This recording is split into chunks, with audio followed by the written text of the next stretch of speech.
로마서 1장 16절입니다. 자, 로마서 1장 16절 찾으셨죠? 자, 두 번 연이어 읽는 거예요. 시작. 내가 복음을 부끄러워하지 아니하노니 이 복음은 모든 믿는 자에게 구원을 주시는 하나님의 능력이 됨이라. 먼저는 유대인에게요 그리고 헬라인에게로다. 내가 복음을 부끄러워하지 아니하노니 이 복음은 모든 믿는 자에게 구원을 주시는 하나님의 능력이 됨이라. 먼저는 유대인에게요 그리고 헬라인에게로다. 아멘. 자, 이제 저를 보시고, 지난주 지지난주 말씀을 연이어서 시리즈 형식으로 계속 지금 나가고 있는 중이거든요. 한번 따라해 주세요. 지난주 거 따라하는 겁니다. 나는 복의 사람이다. 그거를 영어로 I will be a blessing. 자, 옆에 사람한테는 You will be a blessing 이라고 해줘야겠죠. 당신은 복의 사람입니다 하고 일단 옆에 사람 한번 축복을 해주시기를 바라겠습니다.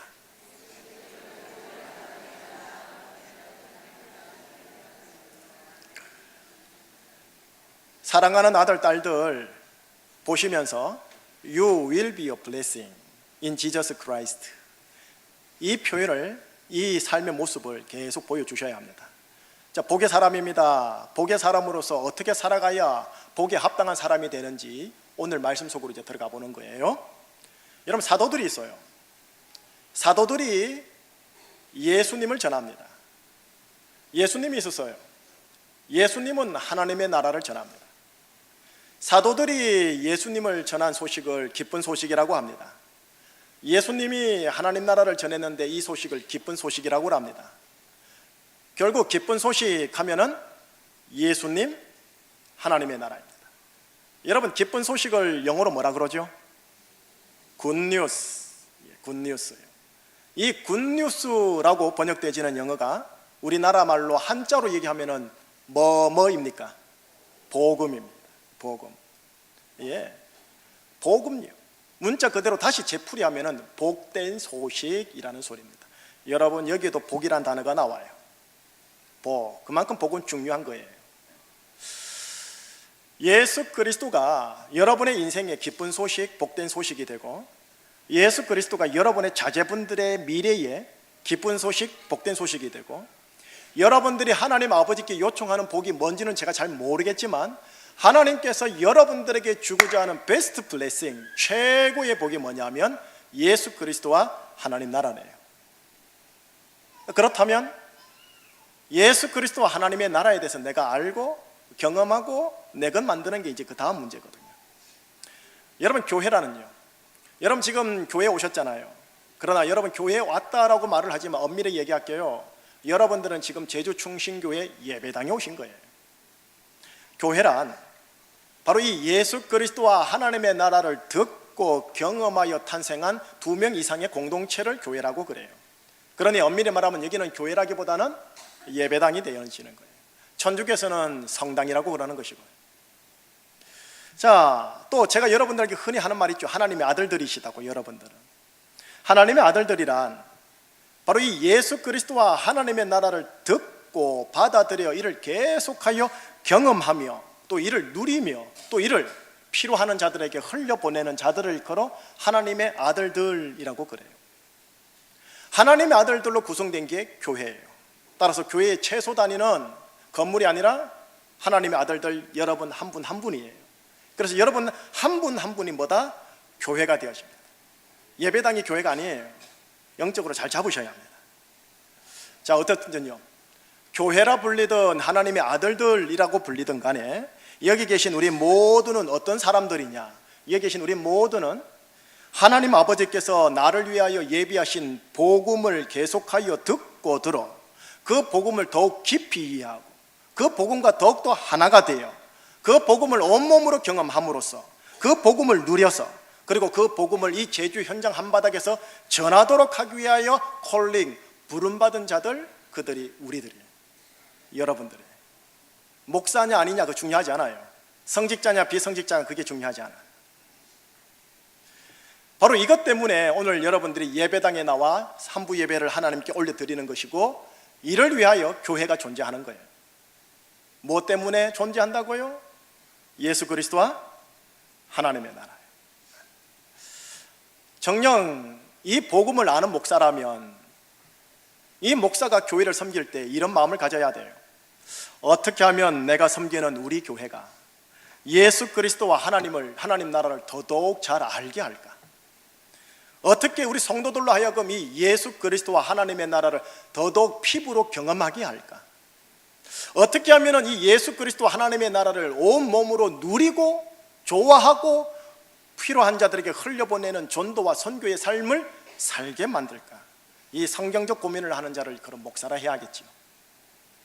동시에 이 복음을 아는 교회 지도자들이라면 어떻게 하면 우리 교회 목사님이 전달하시는 예수 그리스도와 하나님의 나라를 이 우리 교회 속에서 견고하게 할까? 어떻게 내가 봉사하고 내가 어떻게 섬기면 예수 그리스도와 하나님의 나라를 우리가 섬기는 교회 속에서 강화시킬까? 라고 고민하는 자들이 아마 교회 지도자들이어야 할 거예요. 행정을 하든 재정과 살림살이를 꾸려나가든 부속 건물인 교회 건물을 세워나가든 성도들과 어떤 교회의 관계를 네트워크를 하든 목사와 교회 지도자들은 예수 그리스도와 하나님의 나라라는 복음의 효율화와 최대화를 위하여 어떻게 해야 될 것인가? 라고 머리를 맞대는 자들입니다. 목사, 교회 지도자와 더불어 여기 계신 우리 모두는 어떤 자들이냐? 일단 복음으로 태어난 자들입니다. 복음으로 거듭난 자들입니다. 복음으로 거듭났기 때문에, 복음으로 아기로 태어났기 때문에 복음을 계속적으로 먹고 계속적으로 소화하여 복음으로 성장해서 복음으로 강해져야 할 자들이 여러분들입니다. 동시에 나를 위하여 살아온 인생이 아니라 이제 복음을 위하여 나의 전문 영역에 들어가 그 땅을 살아가야 할 사람, 살아내야 할 자들이 저와 여러분 우리들입니다. 바로 이것이 우리 한 사람 한 사람을 향하신 아버지의 거룩한 부름, 아버지의 거룩한 소명입니다. 이거를 홀리 데스티니라고 하는 거예요. 이를 위해 교회의 존재 목적이 있는 거고요. 복음, 예수 그리스도와 하나님의 나라. 오늘 설교 끝.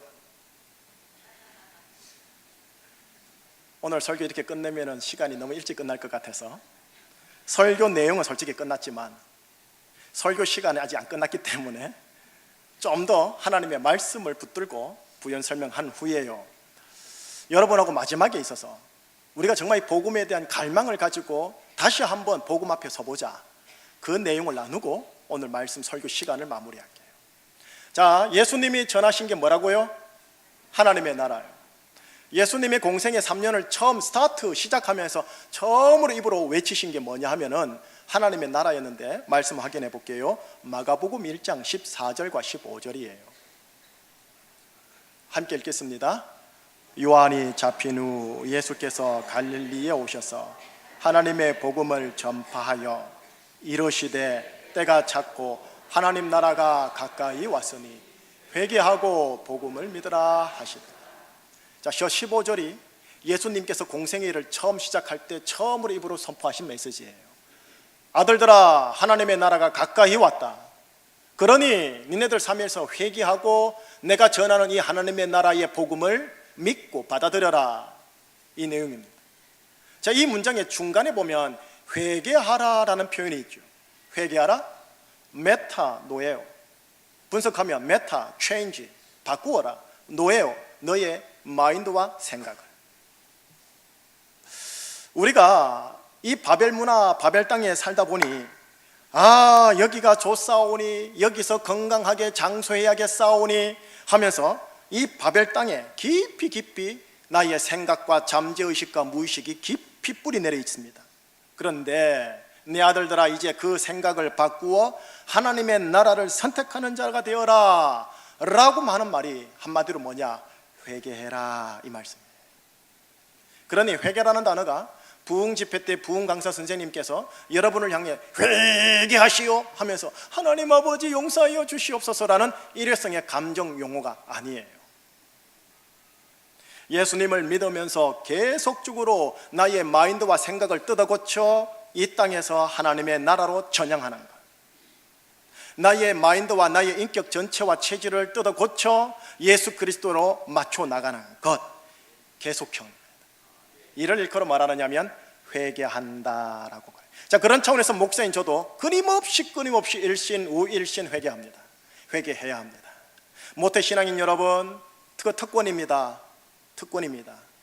여러분들도 일신 우일신 끊임없이 생각을 바꿔자가는 작업 회개해야 합니다. 예, 예수님께서 이 땅에서 처음으로 선포하셨던 첫 메시지가 뭐냐? 돌이켜서 하나님의 나라로 들어와라, 믿어라, 이거였습니다. 자, 여러분, 예수님이 하나님 여호와 하나님께서 아브라함을 부르실 때 처음으로 한 말씀이 뭐였죠?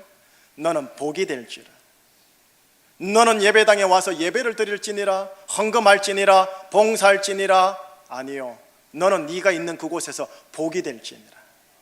그 복이 되기 위하여, 복이 합당한 자가 되기 위하여 때가 이르면 하나님께서 주신 게 있으니 그게 복음입니다. 그게 기쁜 소식, 복된 소식이라는데 지금 그걸 함께 나누고 있는 겁니다. 그리고 예수 그리스도께서 그 복음을 전했었으니 그 복음이 뭐냐? 하나님의 나라라고 하라고 합니다. 자, 이 바벨 문화, 바벨 문명에서 하나님이, 예수님이 이제 한 사람씩 쏟아냅니다. 무리들 세계 속에서 누구를 쏟아내냐면 제자들을 쏟아내요. 제자들을 불러가지고 제자들 세계 속에서 따로 이들에게 말씀을 전하였으니 하나님의 말씀 중 마태복음 6장 31절에서 34절 말씀이에요. 자, 제자들에게 주신 말씀 4구절인데 조금은 길지만 저와 함께 읽어보십시다. 시작.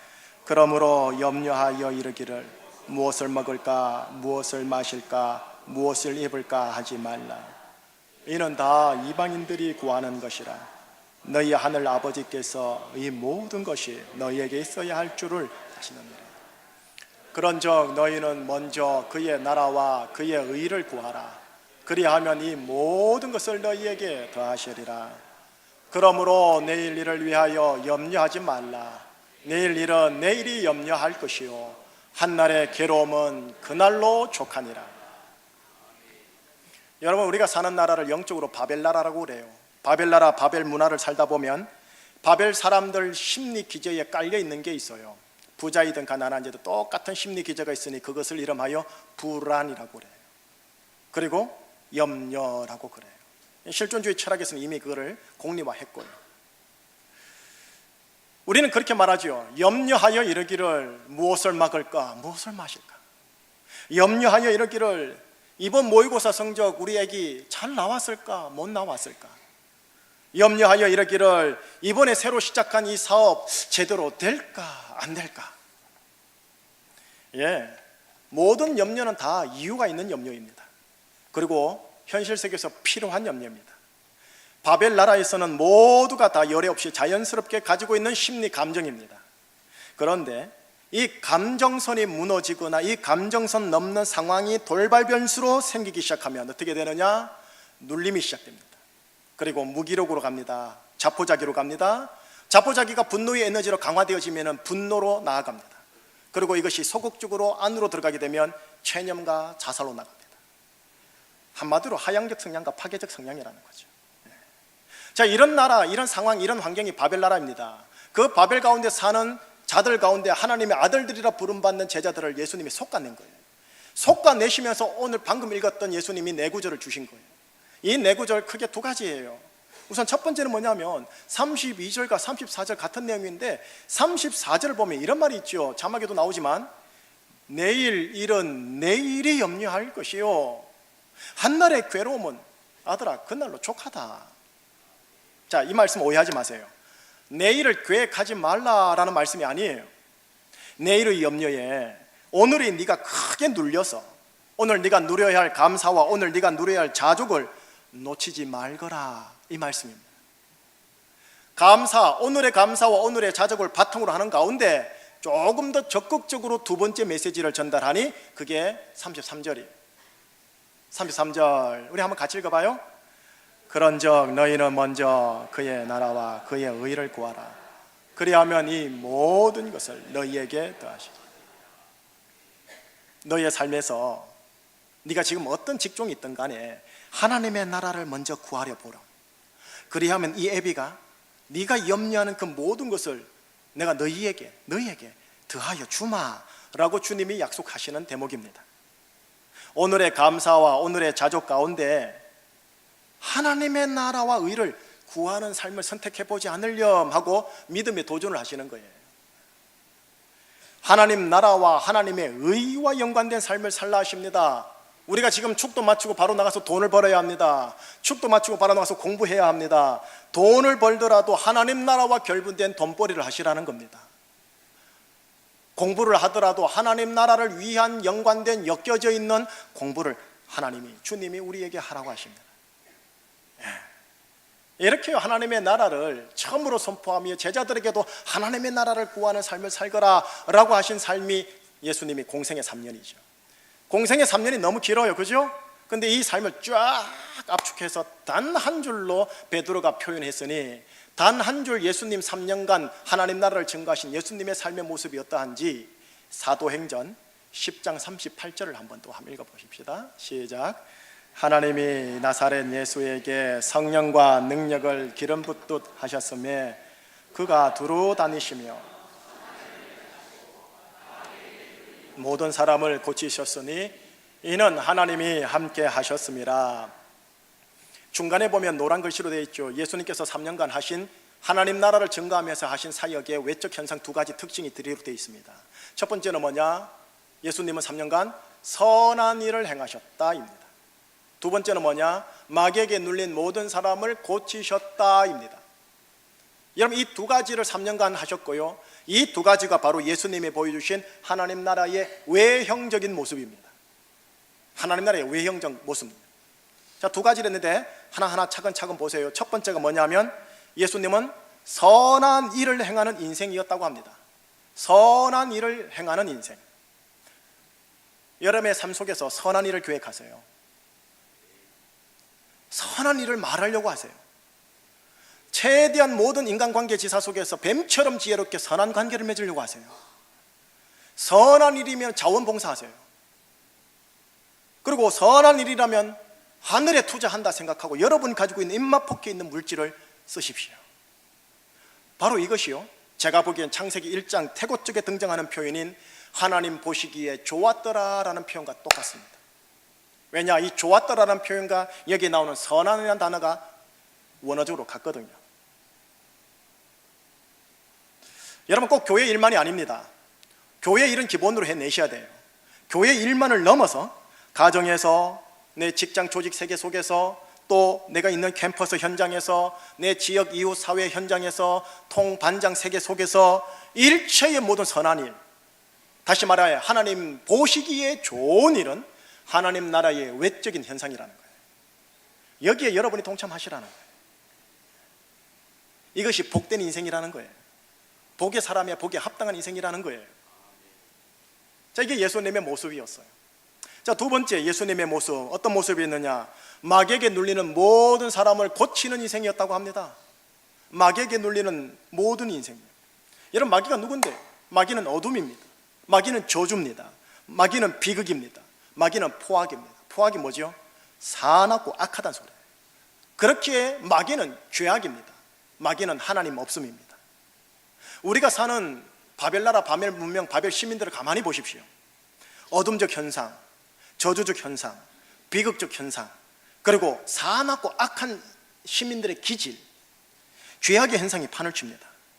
각 사회 전문 영역으로 들어가면은 사람들의 엘리트라서 고상한 것 같지만 하나님이 없음이 판을 칩니다. 이 모든 것을 통틀어 성경은 뭐라느냐? 마귀의 눌림이라는 거예요. 마귀의 눌림. 하나님의 나라는 뭐냐? 이렇게 눌려있는 자들을, 눌려있는 가정을, 눌려있는 지역사회를 고치는 것을 하나님의 나라라고 그래요. 예수님의 3년간 보여주신 하나님 나라의 외형적인 모습이라고 하는 겁니다. 네. 하나님이 우리를 복의 사람으로 부르시고 복음을 주신 이유는 뭐냐? 예수님처럼 이렇게 마귀에게 눌린 모든 사람을 고치는 일에 우리가 음으로 양으로 직접적으로 간접적으로 귀하게 쓰임받기를 원하셨어요. 자, 그런데요, 마귀에게 눌려있다. 마귀는요, 죄가 있는 곳에 늘 함께 있어요. 그죠? 반면에 하나님 아버지가 계신 곳에 뭐가 있느냐 하면 죄가 있는 게 않고 의가 있습니다. 의가. 그렇기에 하나님 아버지는 하나님의 아들들을 먼저 죄에서 해방시켜서 의가 있는 곳으로 데려와야 했었어요. 그래서 이 죄를 해결해야 하겠는데, 근데 문제가 있지요. 이 죄라는 놈은 도덕적으로도 해결 안 되고 율법적으로도 해결 안 되고 선행으로도 속죄되지 않는 거예요. 또 영의 피조물인 천사도 감당 못하고 천사, 장들도 감당 못하고 하나님 바로 옆에 모시고 있는 그룹이라는 최고의 천사들도 이 죄라는 실체를 감당할 수 없는 거예요. 그래서 하나님께서 어떻게 했느냐, 결국 하나님 신 당신께서 직접 나서서 죄를 해결하십니다. 여러분, 죄라는 게 인간이 도덕이 영물인 천사들조차도 감당할 수 없는 영적인 어둠의 파워입니다. 우린 그걸 가볍게 보시는데 오직 신만이 해결할 수 있는 영적인 어둠이라는 거예요. 그렇기에 마귀는 이 어둠인 죄를 너무나 좋아하고요. 그런데 우리가 이 죄의 실체를 잘 몰라요. 우리가 복음을 알아가는 만큼 동시에 복음의 대척점에 있는 죄라는 것과 죄를 좋아하는 마귀를 실은 건강하게 알아가셔야 해요. 왜? 지피지기 백전백승이기 때문에 그래요. 그래야 복음이 얼마나 위대한지, 죄와 마귀가 얼마나 위험한 놈인지 우리가 알고 조심하기 때문에 그래요. 이 죄를 해결하기 위해 예수님께서 십자가에서 피 흘려 죄값을 지불하셨다고 합니다. 자, 근데 그 죄값의 요청이 얼만데요? 1억 원? 10억 원? 100억 원? 아니요. 그럼 목숨값으로 해봅시다. 1명? 2명? 100명? 아니요. 오직 신의 죽음을 요청한 거예요. 그리스도 예수님의 십자가 대속의 죽음, 피 흘림의 죽음, 그만큼 죄라는 놈의 권세가 큰 거예요. 그런데 이 사도들이 예수님의 십자가를 경험한 이후에 이 십자가 복음을 계속적으로 전하더라는 겁니다. 왜요? 예수님의 십자가 복음을 통과해야 예수님이 전하신 하나님 나라로 들어갈 수 있으니까요. 자, 이제 사도들이 전한 복음을 이제 들어가 볼게요. 로마서 3장 23절에서 24절이에요. 같이요. 모든 사람이 죄를 범하였음에 하나님의 영광에 이르지 못하더니 24절, 그리스도 예수 안에 있는 성령으로 말미암아 하나님의 은혜로 값없이 의롭다 하심을 얻은 자 되었느니라. 23절을 다시 한번 보여주실래요? 모든 사람이 죄를 범하였대요. 여러분, 하나님의 영적인 시각과 진단으로 보건대 부유한 자나 가난한 자나 왕이나 평민이나 모든 자들은 영의 시각으로 딱 하나만입니다. 보입니다. 죄를 범한 존재. 뭐 부유하면 뭐합니까? 죄를 범한 존재인데요. 이 죄에서 우리를 구원하시기 위해 신의 죽음이 필요했고, 그래서 하나님 나라를 전하셨던 예수 그리스도께서 때가 이름에 십자가에서 피 흘림으로 우리를 속량하셨다고 24절에 기록이 되어 있어요. 대속하셨다, 속량하셨다, 구속하셨다, 다 같은 말이에요. 한자인데. 그래서 우리가 하나님의 은혜로 값없이 뭘 얻었다 하심을 얻었다? 의롭다 하심을 얻었다. 그래서 우리는 어떻게 됐느냐? 이제는 죄의 사람이 아니라 무슨 사람? 의의 사람이 되었다라는 거예요. 하나님의 의의 사람이 되었다라는 거예요.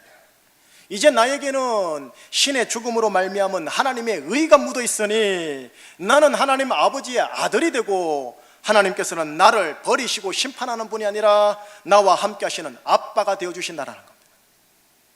이 모든 게 하나님의 은혜요, 값없이 이루어진, 내가 보기엔 대단히 황송하고 대단히 고마워 몸둘 바 모를 크고 큰 은혜라는 거예요.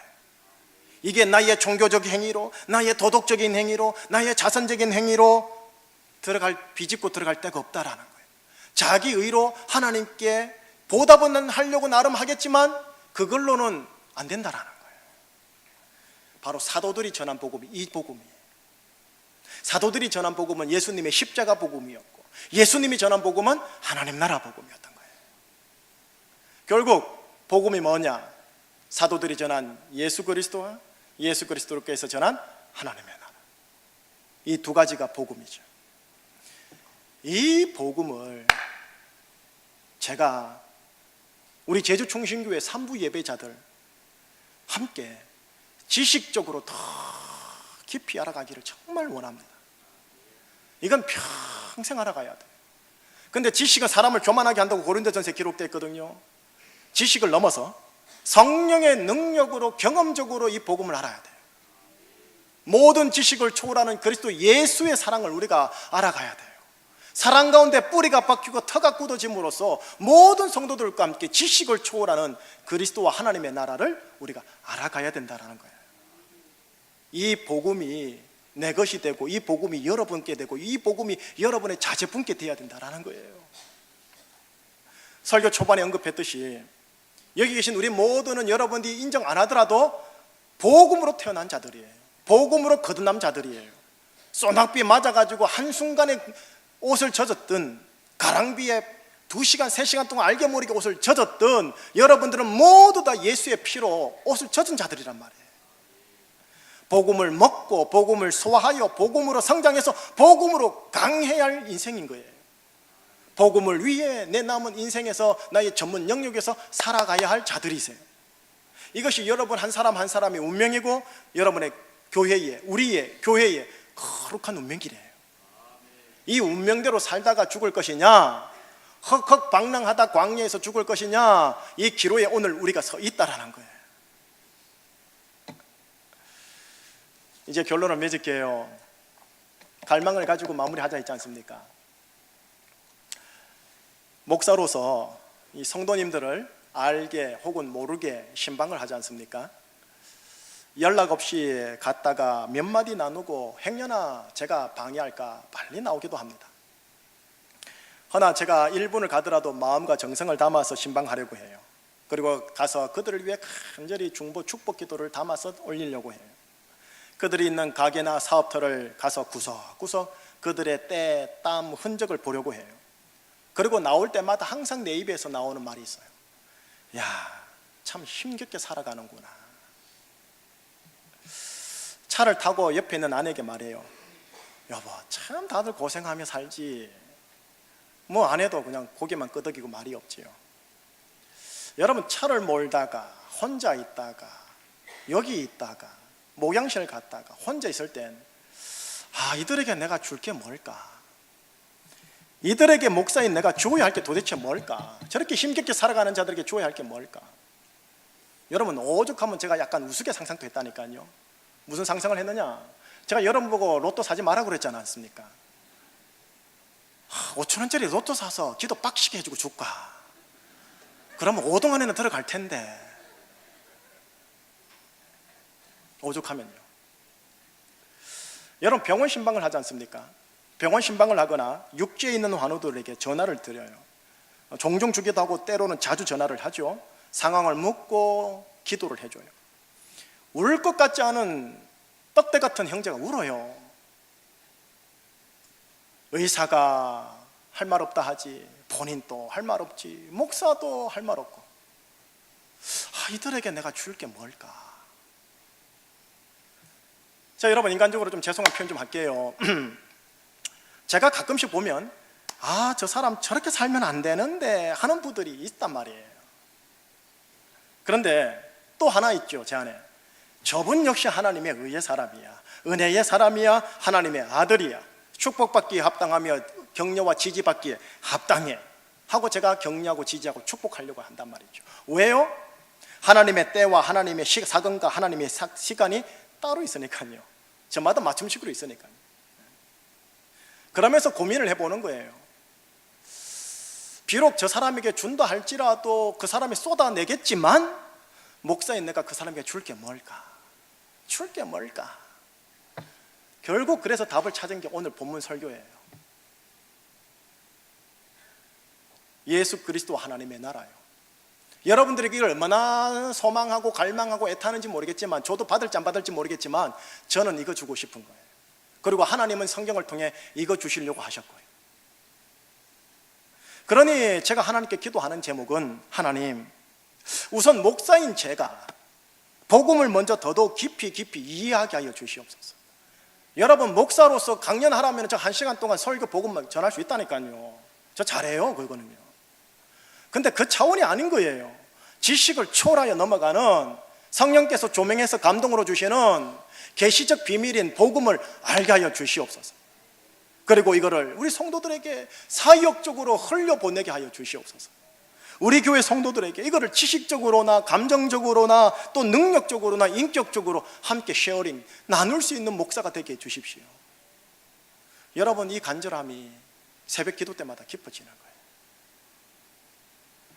여러분, 복음은 모든 믿는 자에게 구원을 주시는 하나님의 능력, 파워입니다.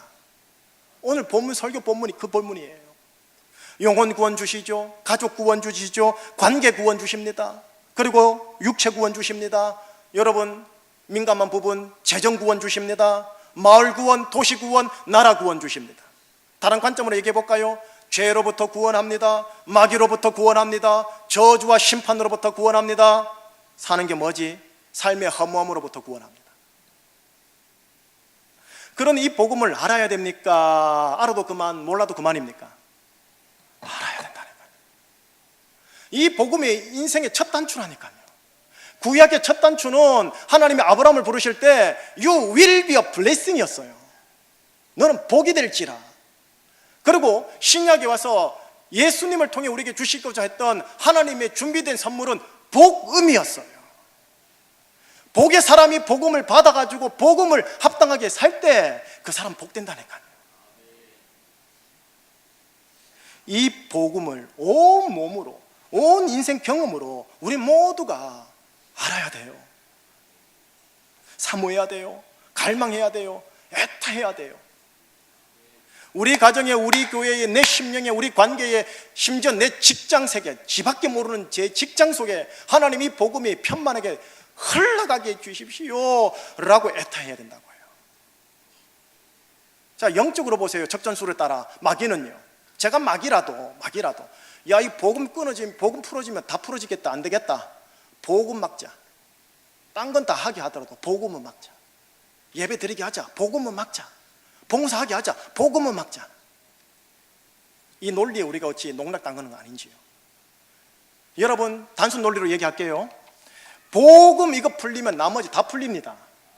복음 풀리면 진로 풀리고, 환경 풀리고, 인격 풀리고, 상처 풀리고, 여러분의 눌림이 풀리고, 다 풀린다니까요. 복음이 풀리면. 그러니 마귀는 다른 건 몰라도 복음은 막자라는 거예요. 오늘 우리 설교 본문이 로마서 1장 16절이죠. 읽고 이제 마무리할게요. 로마서 1장 16절을 한번 보십시다. 같이요. 내가 복음을 부끄러워하지 아니하노니.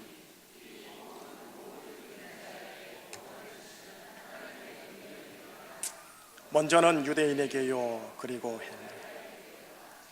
중간 구절부터 보세요. 이 복음은 모든 믿는 자에게 구원을 주시는 하나님의 뭐다? 여러분, 파워 갖고 싶지 않으세요? 파워. 이 복음은 모든 믿는 자들요, 정규직원이든 비정규직원이든 초졸이든 대학원 졸이든 모든 믿는 자에게 구원을 주시는 신적 파워다. 그런데 오늘 본문 첫 문장을 보세요. 뭐라고 되어 있는가? 내가 복음을 부끄러워하지 아니한다 라는 이 표현이 참 의미가 있어요. 이 말씀은 무슨 말씀이냐면, 우리가 복음을 제대로 알지 못하면 복음을 부끄러워할 수 있다 전제로 깐 말씀이에요. 자, 이제 적용해 볼게요.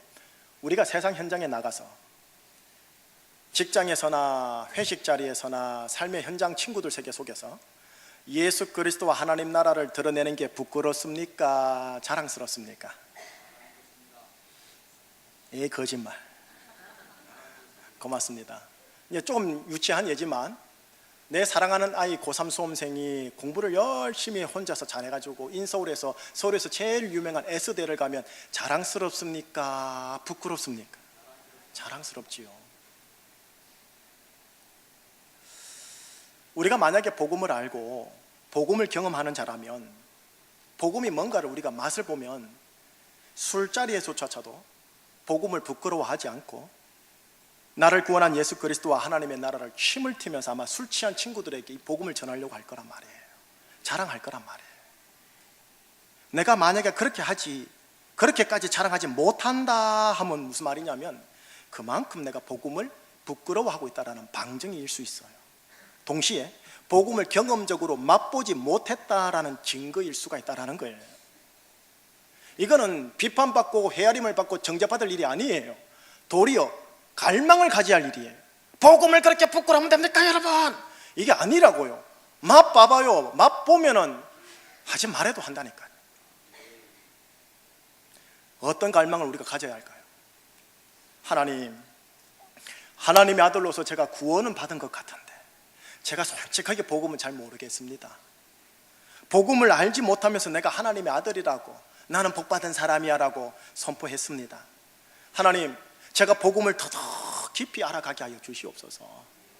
머리로 알고 정서적으로 알고 내 손발 온몸으로 예수 그리스도와 하나님의 나라를 알고 그 복음을 내 인생과 엮어지게 하여 주옵소서. 내 직장과 돈벌이와 엮어지게 하여 주시고 내 자녀들의 진로가 그거랑 엮여지게 하여 주옵소서. 단 오해하지 마세요. 목사 선교사 되는 거 아니에요. 하나님 나라와 관련된 인생 되게 하여 주시옵소서.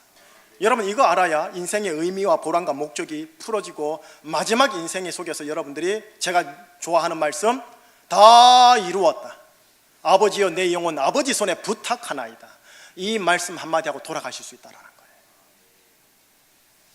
그러니 여러분하고 저하고 한 기도 제목, 한 갈망 가져주세요.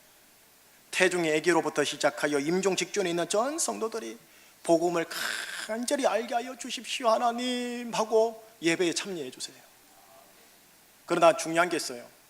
제가 모든 지혜로 각 사람을 가르쳐서 각 사람을 그리스도 안에서 온전한 자로 세우는 일에 최선을 다하겠지만 제가 하면은 안 됩니다.